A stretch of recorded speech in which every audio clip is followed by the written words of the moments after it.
Item ಯಾವುದೇ ಇರಲಿ try ಮಾಡಿ ಆಚಿ ಚಿಕನ್ ಮಸಾಲಾ. ಕರ್ನಾಟಕದಲ್ಲಿ ಹೆಚ್ಚುತ್ತಾ ಇರುವ ಬಿಸಿಲಿನ ತಾಪಮಾನ ಹೀಟ್ ವೇವ್ಗೆ ಬಾಗಲಕೋಟೆ ಜಿಲ್ಲಾಸ್ಪತ್ರೆ ಅಲರ್ಟ್ ಆಗ್ತಾ ಇದೆ.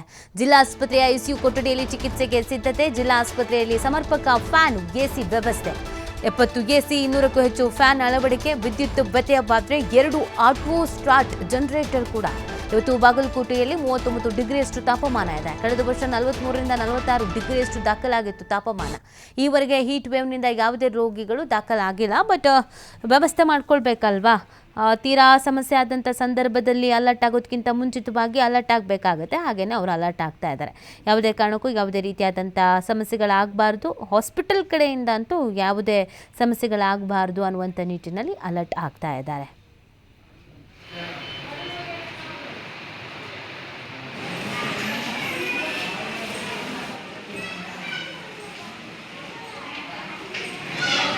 ಬಿಸಿಲಿನ ತಾಪಮಾನ ಉತ್ತರ ಕರ್ನಾಟಕದ ಭಾಗದಲ್ಲಿ ತುಂಬ ಜಾಸ್ತಿ ಆಗ್ತಾ ಇದೆ. ಕಳೆದ ವರ್ಷ ಕೂಡ ನಾವು 43 ಡಿಗ್ರಿ ಸೆಂಟಿಗ್ರೇಡ್ ಅವ್ರನ್ನ ಮುಟ್ಟಿ ಬಂದಿದ್ದೆವು.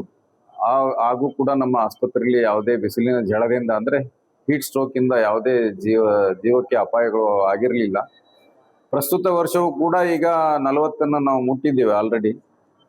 ನಮ್ಮ ಆಸ್ಪತ್ರೆಯಲ್ಲಿ ನಾವು ಮುಂಜಾಗ್ರತಾ ಕ್ರಮವಾಗಿ ನಮ್ಮ ಎಲ್ಲ ಸಿಬ್ಬಂದಿಗಳಿಗೆ ಹೀಟ್ ಸ್ಟ್ರೋಕ್ ಬಗ್ಗೆ ನಾವು ಮಾಹಿತಿಯನ್ನ ನೀಡಿದ್ದೇವೆ. ಅವರಿಗೆ ತಿಳುವಳಿಕೆಯನ್ನು ಕೊಟ್ಟಿದ್ದೇವೆ. ಎಸ್ಪೆಷಲಿ ಜ್ವರದಿಂದ ಬಳಲ್ತಕ್ಕಂಥ ರೋಗಿಗಳು, ವಯಸ್ಸಾದವರು, ಮತ್ತೆ ಈ ಬಿಸಿಲಿನ ಝಳಕ್ಕೆ ಕೂಲಿ ಕಾರ್ಮಿಕರು ಕೆಲಸ ಮಾಡುವಾಗ ತೊಂದರೆಗಳಿಂದ ಬಂದಾಗ ನಾವು ಅವರನ್ನ ಹೇಗೆ ನಿಭಾಯಿಸ್ಬೇಕನ್ನೋದನ್ನ ವಿಶೇಷವಾಗಿ ಅವರಿಗೆ ತರಬೇತಿಯನ್ನು ಕೊಟ್ಟಿದ್ದೇವೆ. ನಮ್ಮಲ್ಲಿ ಇರ್ತಕ್ಕಂಥ ಸ್ನಾತಕೋತ್ತರ ವೈದ್ಯಕೀಯ ವಿದ್ಯಾರ್ಥಿಗಳು ಕೂಡ ಈ ವಿಷಯದಲ್ಲಿ ಪರಿಣಿತರಿದ್ದಾರೆ. ಸಾಕಷ್ಟು ಜನ, ನಾವು ಸುಮಾರು ಒಂದು 10 ಜನ ನಮ್ಮಲ್ಲಿ ತಜ್ಞ ವೈದ್ಯರಿದ್ದಾರೆ ಆ ವಿಷಯಕ್ಕೆ. ಸೊ ಮತ್ತೆ ಇನ್ನು ನಮ್ಮ ಮುನ್ನೆಚ್ಚರಿಕೆ ಕ್ರಮಗಳೆಂದ್ರೆ, ನಮ್ಮ ಆಸ್ಪತ್ರೆಯಲ್ಲಿ ಇರ್ತಕ್ಕಂಥ ವಾತಾವರಣ ವ್ಯವಸ್ಥೆ, ಗಾಳಿಗಳು, ವಾರ್ಡ್ಗಳಲ್ಲೆಲ್ಲ ಸುಮಾರು ಒಳ್ಳೆ ವ್ಯವಸ್ಥೆ ಇದೆ. ವೈಜ್ಞಾನಿಕವಾಗಿ ನಿರ್ಮಿಸಲ್ಪಟ್ಟಂತ ಆಸ್ಪತ್ರೆ. ಎರಡನೇದಾಗಿ ಸದಾಕಾಲ ವಿದ್ಯುತ್ ಸರಬರಾಜು ಇಟ್ಟು ಫ್ಯಾನ್ ಮತ್ತು ವ್ಯವಸ್ಥೆಯನ್ನು ಮಾಡಿದ್ದೇವೆ. ಸುಮಾರು 280ರಿಂದ 300 ಫ್ಯಾನ್ಗಳಿದಾವೆ ವಾತಾವರಣ ವ್ಯವಸ್ಥೆಗೆ.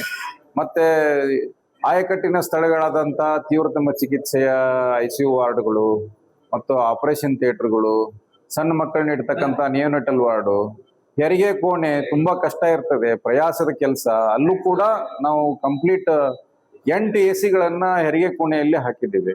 ಸೊ ಹೀಗಾಗಿ ನಮಗೆ ಯಾವುದೇ ತೊಂದರೆಗಳು ಕಂಡು ಬಂದಿಲ್ಲ ಇಲ್ಲಿವರೆಗೂ. ಟೋಟಲ್ ನಮ್ಮ ಆಸ್ಪತ್ರೆಯಲ್ಲಿ ಸುಮಾರು 70 ಎಸಿಗಳು ಕೆಲಸ ನಿರ್ವಹಿಸ್ತಾ ಇದ್ದಾವೆ. ಸೊ ಈಗ ಕಳೆದ ತಿಂಗಳೇ ನಮ್ಮಲ್ಲಿ 32 ಹೊಸ ಎಸಿಗಳನ್ನ ಫಿಕ್ಸ್ ಮಾಡಿಸಿದ್ವಿ. ಸೊ ಹೀಗಾಗಿ ಆಮೇಲೆ ಎಲೆಕ್ಟ್ರಿಷಿಯನ್ ನಮ್ಮ ಈ ಆವರಣದಲ್ಲಿ ಇದ್ದು ಸದಾಕಾಲ ಅವರು ಅದರ ನಿಗಾ ವಹಿಸ್ತಾರೆ. ಸೊ ಹೀಗಾಗಿ ಬಿಸಿಲಿನ ಝಳದಿಂದ ನಮ್ಮದು ಏನು ತೊಂದರೆಗಳು ಇರುವುದಿಲ್ಲ. 2 ಕುಡಿಯೋ ನೀರಿನ ಘಟಕಗಳಿದ್ದು ಅವು ಕಾರ್ಯನಿರ್ವಹಿಸ್ತಾ ಇದ್ದಾವೆ.